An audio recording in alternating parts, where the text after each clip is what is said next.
सद्गुरु, जब हम मौन होते हैं तब भी अक्सर अपने मन को बड़बड़ाते हुए महसूस करते हैं, जिससे हमें परेशानी होती है और हमारे विचार हमेशा अतीत में और भविष्य की कल्पनाओं में खोए रहते हैं, जिसका कोई फायदा नहीं होने वाला। मैं जानना चाहता हूँ कि इससे छुटकारा कैसे पाया जाए। इस विचार शून्यता पर बहुत विचार हो चुका है।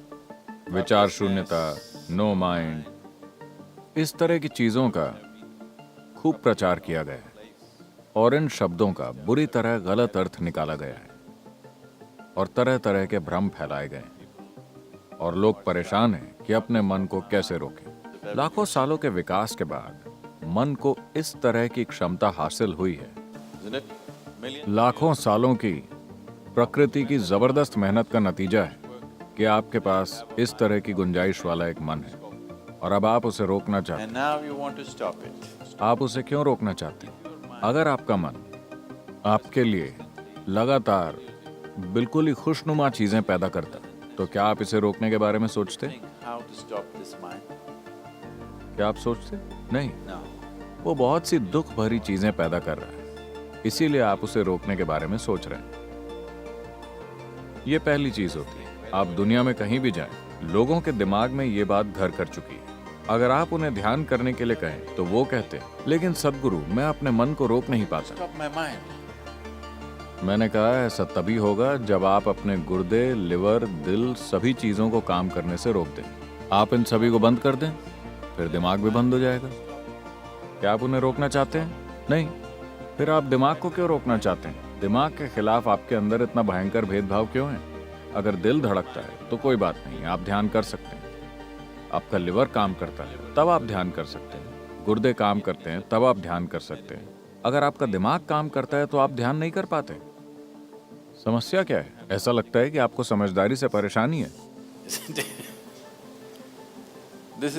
ये इंसानी समझ के खिलाफ मूर्खों की साजिश है कि ध्यान करने का मतलब है कि आपके दिमाग को जम जाना चाहिए। आपको अपने दिमाग को जड़ करने की जरूरत नहीं है। हम कल ही इसके बारे में बात कर रहे थे। हम आपको शांभवी में दीक्षा देंगे। ये एक आसान सी प्रक्रिया है। इसे करने के कई तरीके हैं। ये एक सरल तरीका है, लेकिन ये एक शक्तिशाली प्रक्रिया है।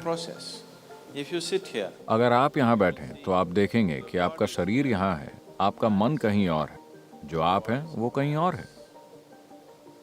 एक बार आपके और आपके मन के बीच ये अंतर आ जाए तो मन क्या कर रहा है वो कोई मुद्दा नहीं रह जाता।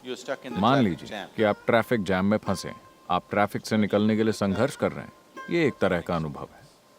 मान लीजिए आप चामुंडी पर्वत के ऊपर खड़े हैं या एक गर्म हवा के गुब्बारे में ऊपर तैर रहे हैं और वहां से आप नीचे के सारे ट्रैफिक को देखते हैं बड़ी शांति के साथ, क्योंकि आप दोनों के बीच एक दूरी है ना? जब आप उसके अंदर होते हैं एक अलग एक्सपीरियंस है। बहुत ऊपर एक गर्म हवा के गुब्बारे में बैठे हुए जब आप नीचे देखते हैं तो आपको आवाजें भी नहीं सुनाई देती। वो ट्रैफिक बहुत सुंदर लगता है ना? एक बार जब आपके और आपके मन की गतिविधि के बीच एक दूरी आ जाती है तो मन समस्या नहीं रह जाता। मन एक चमत्कार है, कोई समस्या नहीं। और वैसे भी अगर विचार आ रहे हैं लगातार, अगर आपको दिमागी दस्त हो गया तो निश्चित रूप से आपने कोई गलत चीज खाई है ना? अगर आपके शरीर में दस्त हो गया है तो उसका मतलब है कि आपने कोई खराब खाना खाया है।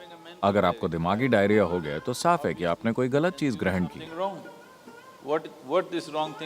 ये गलत चीज यह हो सकती है कि जिस पल आपने अपनी पहचान किसी ऐसी चीज से जोड़ी जो आप नहीं हैं, फिर आप बर्बाद हो जाते हैं। आपका मन लगातार चलता रहता है, कोई दूसरा तरीका नहीं।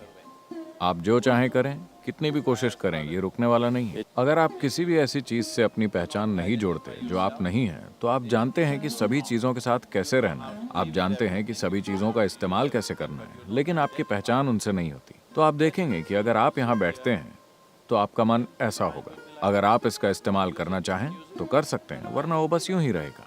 फिलहाल आपके हाथ इस तरह हैं। अरे, आपने उन्हें बांध रखा है क्या इसलिए कि वो इधर उधर जाता है?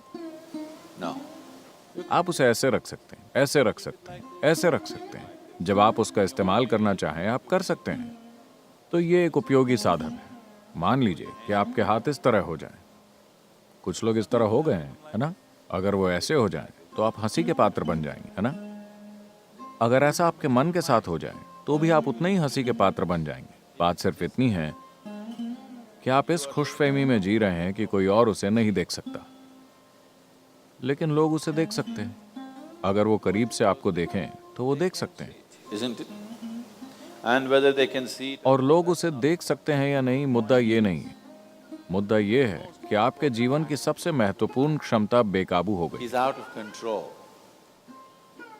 इससे फर्क नहीं पड़ता कि लोग उसे देख सकते हैं या नहीं, ये कोई मुद्दा नहीं है। मुद्दा ये है कि आपके जीवन की सबसे महत्वपूर्ण क्षमता काबू से बाहर है, जो हर समय अपनी बेकार की बकवास कर रहा है। वो नहीं कर रहा जो आप उससे करवाना चाहते हैं। So if you have to be अगर आपको इस बीमारी से मुक्ति चाहिए तो आपको खराब खाना बंद करना होगा। गलत खाने या खराब खाने का मतलब है कि आप अपनी पहचान ऐसी चीजों से जोड़ रहे हैं जो आप नहीं हैं। if you sit, अगर आप यहाँ बैठते हैं और आपकी पहचान इससे और इससे जुड़ी हुई नहीं है, तो आप देखेंगे कि सब कुछ बढ़िया है। फिर आपका मन वो करेगा जो आप चाहते हैं, वरना वो बस यहाँ लटका रहेगा। और इसे ऐसे ही होना चाहिए। mind should मन को हर समय अपनी ही कहानियां नहीं सुनानी चाहिए, उसे वो कहानी सुनानी चाहिए जो आप चाहते हैं कि वो सुनाए, है ना? वरना वो एक बहुत बड़ी बाधा है। it's quite a nuisance.